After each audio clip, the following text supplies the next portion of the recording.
Assalamualaikum warahmatullahi wabarakatuh. Ada yang bertanya dari teman-teman, Om, bisa enggak nanam anggur di pegunungan? Apakah bisa berbuah apa enggak? Nah, baik saya jawab.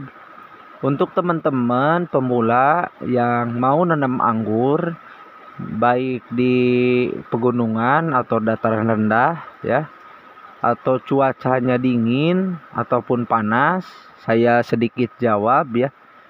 Insya Allah di daerah manapun nanam anggur bisa tumbuh dan bisa berbuah. Kenapa alasannya? Karena ya anggur impor ini tadinya kan berasal dari luar negeri dibawa ke Indonesia, begitu kan? Makanya disebut impor. Nah, di daerah luar negeri itu kan cuacanya panas, betul nggak? Nah, cuacanya panas. Nah, kalau dibawa ke Indonesia cocok apa enggak? Itu kan dari panas, cuaca di Indonesia kan berbeda-beda. Ada yang suhunya panas, ada yang juga dingin gitu. Apakah bisa berbuah atau tidak? Insya Allah bisa. Kenapa bisa berbuah? Alasannya adalah anggur impor yang saya tanam ini adalah belinya dari gitu ya, orang yang rekomendasi atau yang validasinya tinggi ya, yang validasinya real 100% ini anggur impor memakai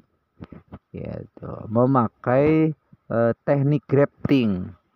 Apa itu grafting? Grafting itu adalah yaitu anggur hasil sambungan atau perkawinan ya antara anggur lokal, ini sahabat nih, antara anggur lokal dan anggur impor.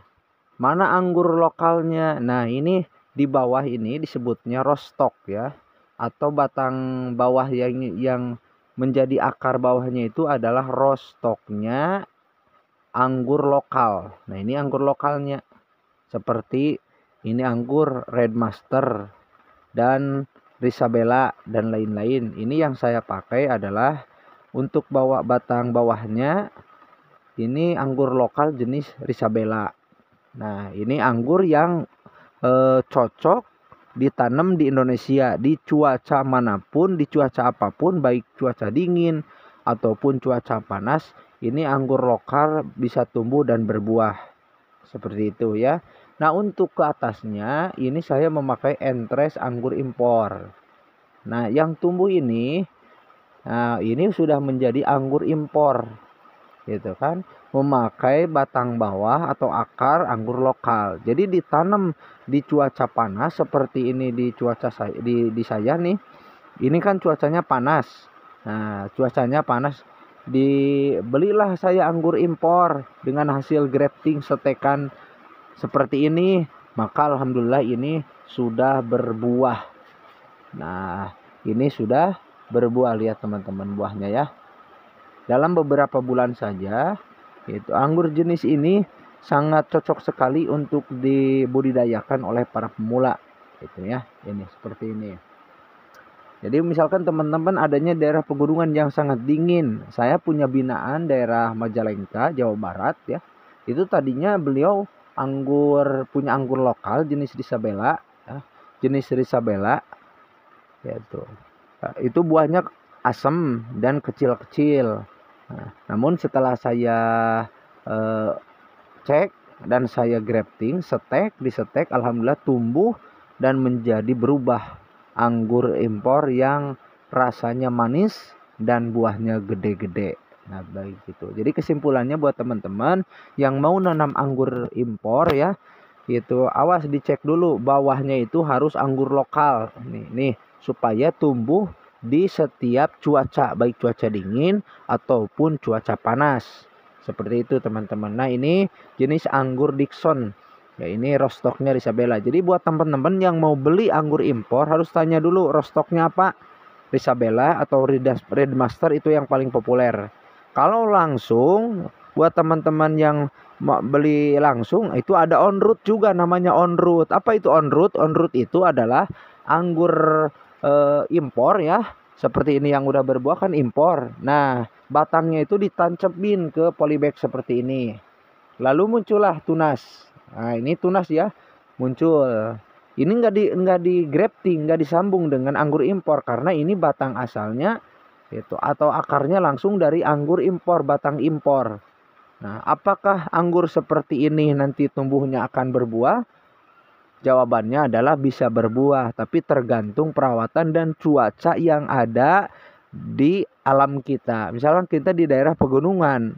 Nah, atau daerah pegunungannya itu cuacanya dingin. Maka saya tidak bisa menentukan apakah anggur impor ini cocok dengan daerah pegunungan yang dingin apa enggak. Seperti itu. Nah, karena anggur impor ini tadinya berasal dari luar negeri yang cuacanya panas.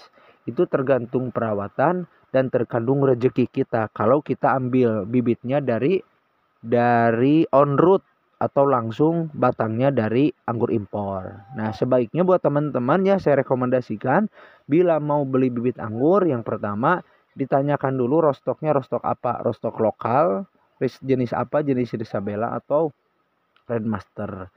Seperti itu. Dan harus seperti ini nih, ada setekan seperti ini. Nah, yang kedua jangan terpancing dengan buah walaupun masih kecil itu suka ada buahnya. Nah, biasanya itu buah itu kecil-kecil ya. Dan kita fokus pada buahnya. Padahal belum siap untuk dibuahkan tapi ada buahnya seperti yang lain-lain gitu kan. Itu jangan seperti itu. Nanti ada waktunya untuk pembuahan. Nah, seperti itu teman-teman. Semoga bermanfaat.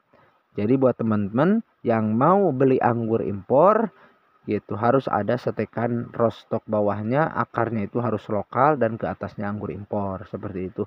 Jangan membeli anggur yang langsung on root seperti itu, takutnya tidak cocok di daerah kita.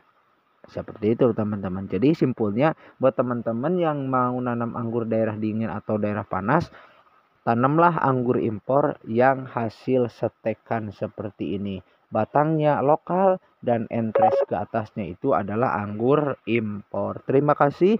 Semoga menjadi pengetahuan dan manfaat buat teman-teman semuanya. Assalamualaikum warahmatullahi wabarakatuh.